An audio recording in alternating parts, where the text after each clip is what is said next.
আওয়ামী লীগ নেতা আমাদের বলতেছে, হুজুর আপনারা খালি আমাদের প্রধানমন্ত্রীর বিরুদ্ধে ওয়াজ করেন। আমি বললাম, না রে ভাই, আমি যা বলি অ্যাঙ্গেলে ডোজ দিই, ডাইরেক্ট বলার সুযোগই নেই।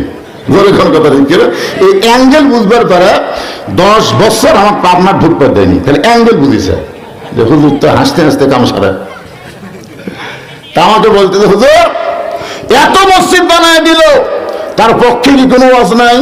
আমি বললাম, প্রধানমন্ত্রী যদি 500 না 5 লক্ষ মসজিদ বানায় দেয়, একটা সওয়াবও পাবে না। তো বলে দলিল দেন। আমি বললাম, প্রধানমন্ত্রীর দলিল হলো আল্লাযীনা ইম্মাক্কান্নাহুম ফিল আরদ।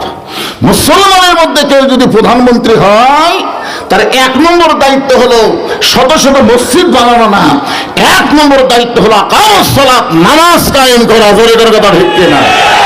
নামাজ কায়েম না করে খামাখা মসজিদ বানানো মানে ওয়াজাতা কি কাম হলো? কোনো কাম নাই। আসুন, ইজা আসাবাতুহুম মুসিবা, আল্লাহ বলতেছেন যখন তোমাদের উপরে বিপদ আপদ মুসিবত আসবে, তখন তোমরা বলবে ইন্না লিল্লাহি ওয়া ইন্না ইলাইহি রাজিউন। এখন আপনার বলেন তো, এই আয়াতটি মানুষ মরার পরে পড়ার আয়াত না বিপদ আপদে মুসিবতে বলার আয়াত? দুইটাই। কে দিবে বলে? খুব ভালো বুদ্ধি। আল্লাহ, বাংলাটা ভালো করে শোনেন। ইজা মানে যখন, ইজা মানে কি?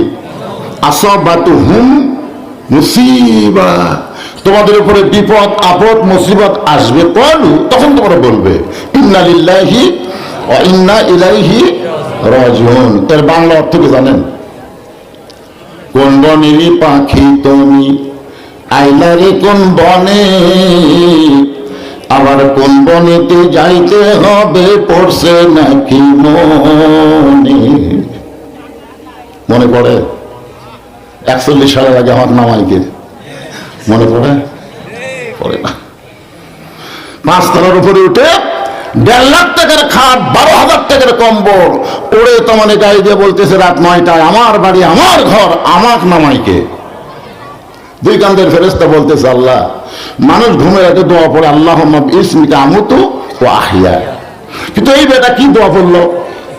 নিজে বললো আমার নামাইকে, এক নামানোর কেউ নেই। আল্লাহ বলতেছে বিএনপি খালি ঈদের পরে নামবি, বিএনপির কথা হলো আগামী ঈদের পরে, আর জামাতে ইসলাম জন্য